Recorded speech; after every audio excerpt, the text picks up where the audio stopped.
The Riverside Manor restaurant was packed that Friday night. Crystal lights shimmered, glasses clinked, and laughter filled the air.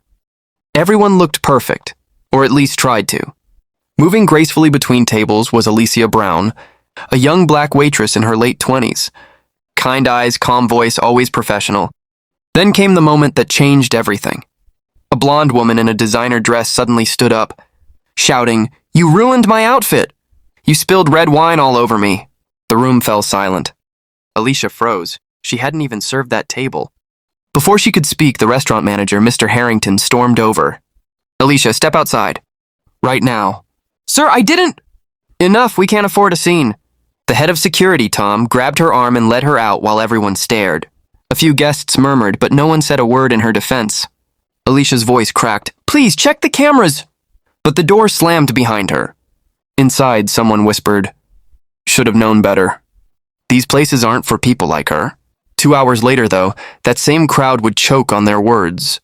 Because when the security footage played, the truth hit like a thunderclap. Alicia had worked at Riverside Manor for almost 3 years. It was the kind of restaurant where people paid $200 for steak and $50 for dessert. She didn't come from money. She worked hard, saved every penny, and helped her younger brother, Ryan, pay for college.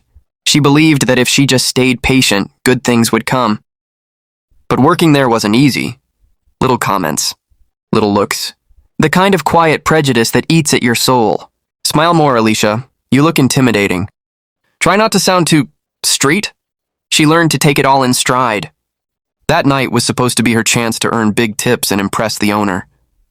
The restaurant hosted a corporate party, complete with executives, influencers, and the rich and rude regulars. But not everyone wanted her there. The new hostess, Sophie Miller, made sure of that. Blonde, privileged, and entitled, Sophie always saw Alicia as less than. When Sophie found out Alicia was assigned to the main VIP section, she scoffed, "Wow, brave choice. Putting you there. Let's hope they don't complain." Alicia brushed it off. "I'll be fine." But the moment the red wine incident happened, Alicia knew something wasn't right. The spill seemed too perfect. The manager didn't even question it. He just believed the loudest voice in the room. And just like that, she was thrown out of the restaurant she'd given everything to. Outside, Alicia leaned against the cold brick wall, tears in her eyes. She texted her brother, "Alicia, they kicked me out." Ryan, "What? Why?" Alicia, "Someone spilled wine and blamed me." Ryan replied instantly, "Ryan, don't let them get away with it." Inside, Edward King, a middle-aged regular known for his calm demeanor, had seen everything. He remembered something strange. Sophie had walked past that couple minutes before the wine spill, laughing and holding an open bottle. He frowned, then turned to security. "Hey, do you keep camera footage in here?" The guard hesitated. "We do, sir." But the manager said, Edward cut him off. "Then play it now." Reluctantly, they queued up the footage. At first, the screen showed nothing unusual. But then, clear as day, Sophie appeared, leaning over the couple's table, her hand tipping the wine bottle slightly before walking away, smirking. The woman turned seconds later, gasping in shock at her stained dress. And Sophie whispered something in her ear, pointing subtly toward Alicia. Edward's voice rose. "She set her up." Gasps filled the room. Someone shouted, "Play that again!" When Mr. Harrington saw the footage, his face went pale. The security guard rushed to the door and called Alicia back in. When she stepped inside, the entire restaurant had fallen silent. Mr. Harrington stammered, "Alicia, I owe you an apology. We made a mistake." Sophie's face was red. "It wasn't me. The bottle just slipped." Edward pointed at the screen. "Save it. Everyone saw what you did." The room erupted with murmurs and shame. Guests who had filmed Alicia's humiliation earlier now looked down, embarrassed. Alicia's voice was calm but firm. "You didn't even ask what happened. You just assumed." Mr. Harrington swallowed hard. "You're right.